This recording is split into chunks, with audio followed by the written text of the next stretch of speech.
Time torpedo attacks. How terrifyingly beautiful. And of course, we can't forget the destroyers and cruisers coming to steamroll this misplaced convoy even further.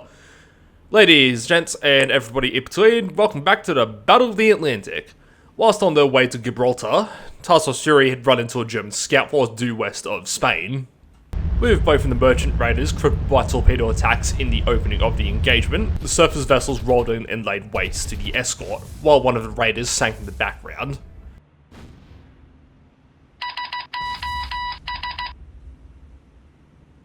Under fire from 4 destroyers and 2 light cruisers, the escort followed soon thereafter, leaving the last raider desperately trying to get away from the British force. It worked for a time, but eventually the allied ships dialed in the range and nailed the fucker, sinking her after a protracted fight.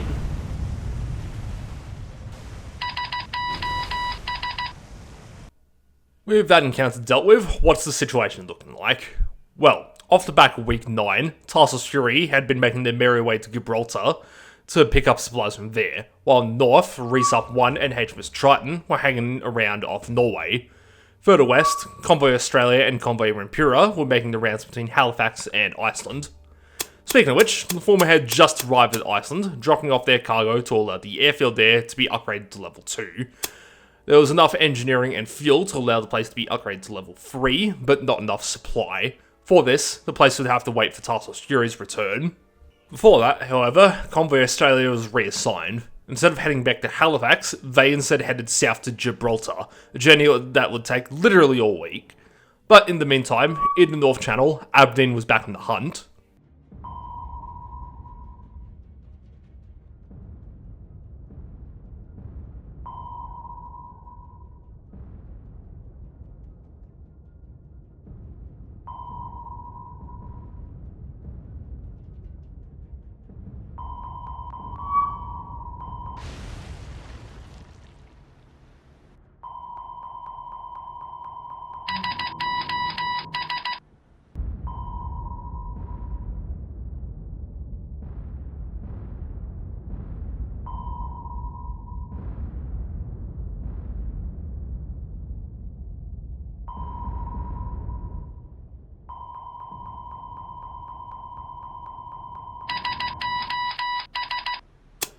Two U-boats?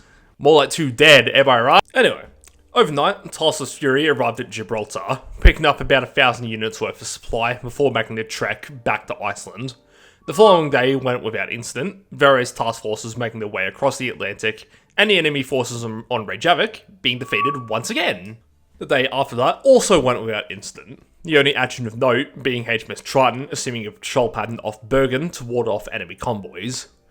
In Canadian waters, Convoy Rempura made another trip from Halifax to Iceland. On the 16th, I kinda just zoned out and Grimsby got bombed because of it. Of course, the offending Ju-88s were slapped out of the air in retaliation, but it was a bit of a hollow victory, all else being equal. That night, Tarsos Fury arrived at Iceland and dropped off their supplies, which is where I realised that I actually needed 2,000 supplies to get the base to a level 3 airfield and not 1,000. Mistake on my part. Instead of stockpiling supplies for this, I just upgraded the port to level 2 and released Tarsos Fury from ferry duty. Shropshire and Norfolk were attached back to the carrier group, while Bliskerwitcher, Perth and Edinburgh reformed Tarsos Gdansk and took up Icelandic Guardian duties. With the heavy cruisers now available for tasking, the carrier group was sent back to Norway to finish the job they had been sidelined from, that being to continue bombardment of Bergen. But before that could happen, Aberdeen came across another victim, a lone Type 2.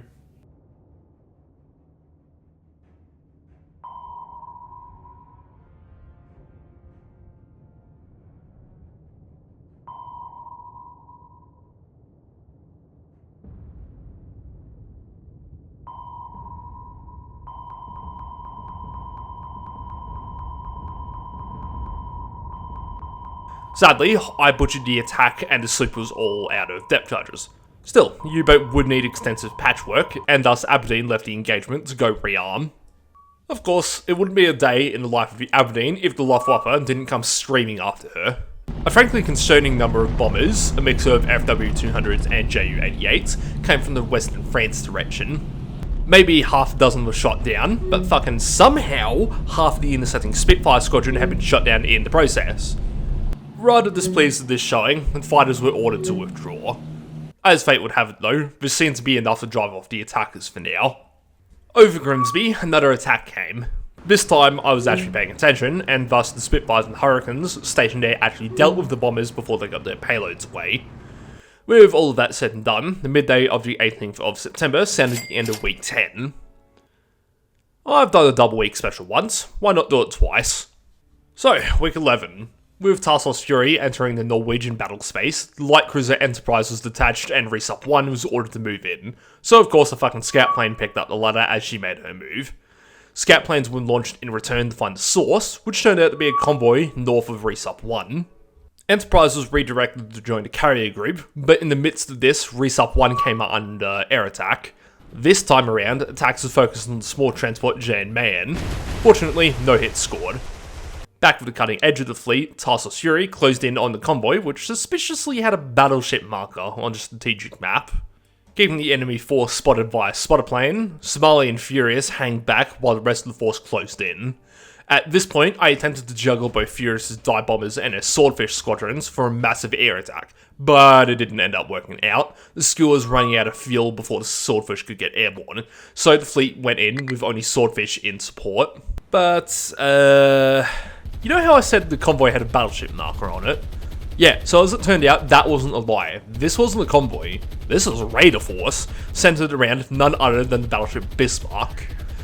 Bismarck alone weighed more than the entire surface force of 2 counter-class heavy cruisers, a light cruiser, and 2 tribal-class destroyers coming in after her. It was up to the squadron of 14 swordfish to make most impact in this attack.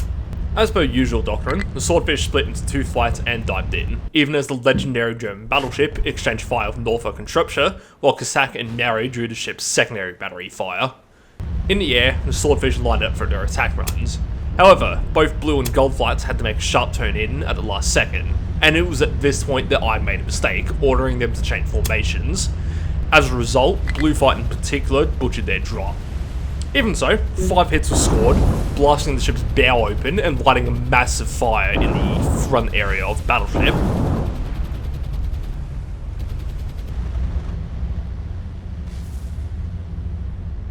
With Bismarck burning and beginning to slow, Enterprise and the destroyers redirected their fire onto the battleship as the entire battle line started to push, which was right in time for an errant shell from Norfolk to slam into the accompanying tanker, blowing her clean in half.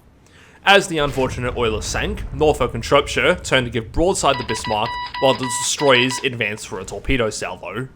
Unable to slow down lest the destroyers captured broadside, Bismarck's fires worsened. In the meanwhile though, the sinking oilers suffered a second cargo detonation, further quickening the pace as to her plunging below into the deep Atlantic.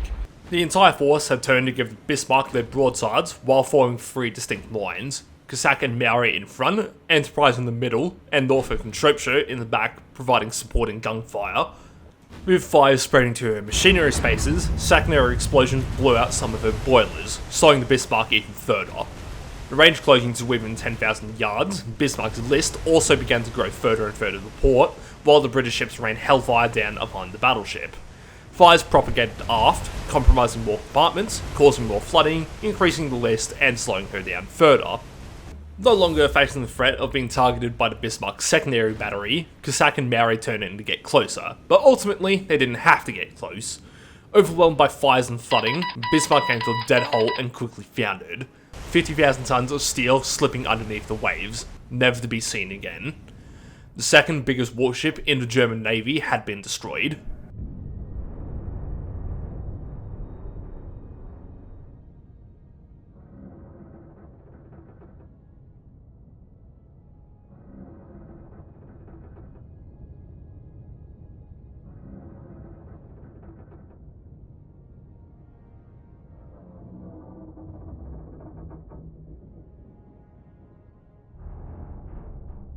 Of course, that still left one small transport to go, but comparatively speaking, she was an easy target, and before long, the wrath of Cossack and Maori were upon her.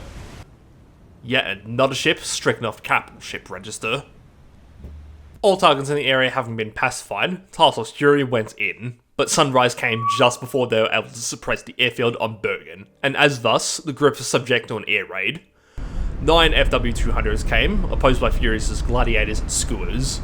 About half of the sortie was either shot down or forced to release their payloads early, but Furious still managed to be struck by 2 bombs. Ultimately, all but one of the bombers was shot down, and the task force withdrew to rearm.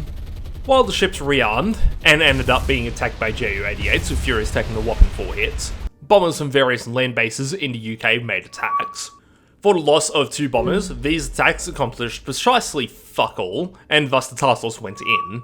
Oddly enough, Trident picked up a lone ship on the strategic map, but this couldn't be investigated because the task force was assailed by even more bombers. With no combat air patrol up thanks to a squadron of BF-110s, Furious narrowly avoided taking any direct hits.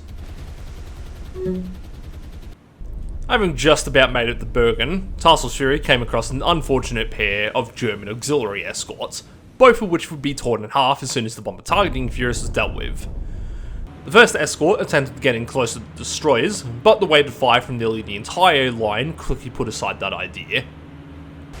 The second at least had the common sense to come in across the task force's bow, even managing to score a glancing hit on Kasak, but it was still a small ship with a mere 2 guns against ships that all individually had more than quadruple the tiny ship's number of guns. An 8-inch shell brought the ship to a halt, and concentrated follow-up fire finished the vessel off.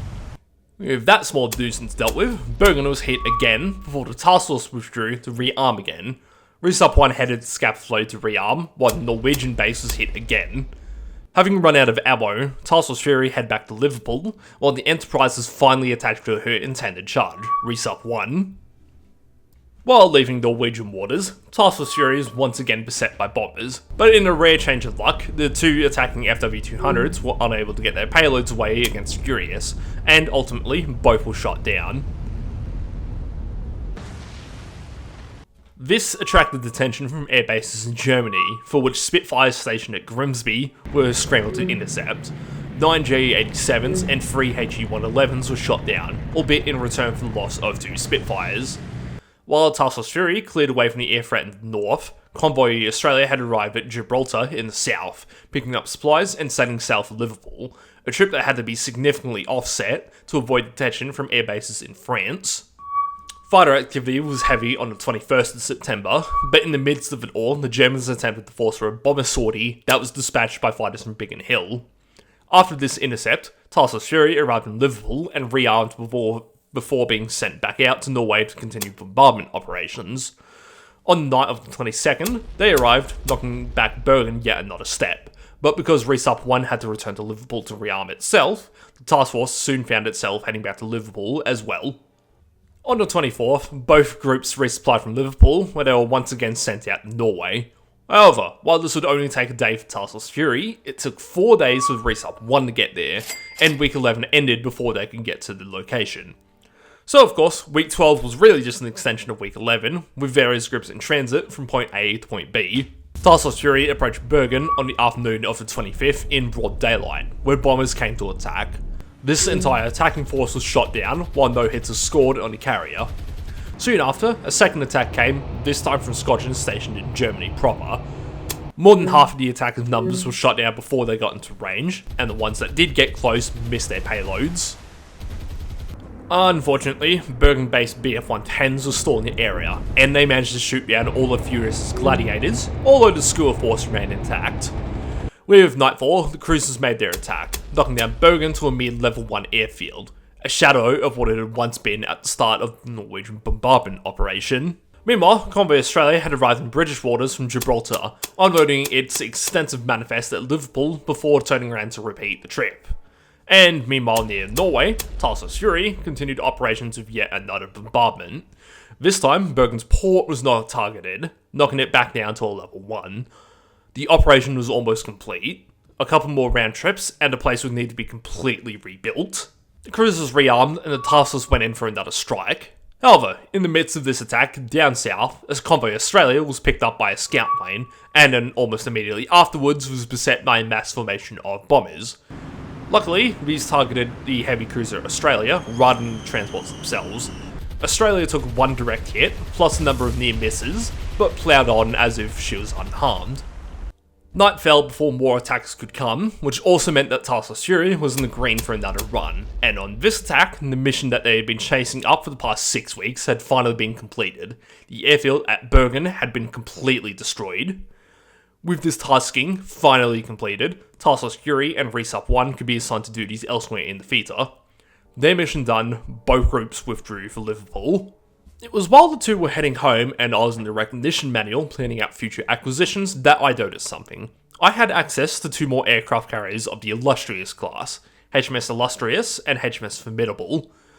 While these two carried less aircraft than the older but bigger HMS Ark Royal, they were cheaper and were considerably better protected. I was still 40 points off their acquisition cost, but they were now firmly in my sight. The rest of the week went by quietly. Talos Fury picked up troops and headed south of the Azore Islands, looking to probe the defences there, while everywhere else, the various convoys were proceeding from point B to point A. It was while Convoy Australia had parked in Gibraltar that I had an idea. Since Talos Fury was on its way to the nearby Azores, what if, instead of a probing attack, I actually intended an invasion? To that end, the transports were loaded with troops and sent to meet up with the carrier group. It was also at this point that HMS Australia was detached from convoy escort duty and reassigned to Talos Fury. The simple matter of fact is that she just wasn't required there anymore. The only remaining German capital ships were Prinz Eugen, Skarnhorst and Tirpitz. Of those, Skarnhorst was still undergoing repairs following her absolute beating at the hands of Swordfish, and Tirpitz wasn't due to come online until early 1941. That left Prinz Eugen, and if she came out to play, she could be dealt with on her own. Every other threat were either U-boats or destroyers, and my own destroyer forces could handily deal with those. Meandering aside, on the morning of the 2nd of October, HMS Australia met up with the carrier force. Of course, the 2nd also signified the end of week 12, which I didn't notice at first because of a million fucking detection notifications for fighters. But anyway, with matters in the north dealt with, I could finally shift my focus to other areas in the theatre. This has been the Battle of the Atlantic mod for War on the Sea. Stay frosty, folks, and I'll catch you on the next one.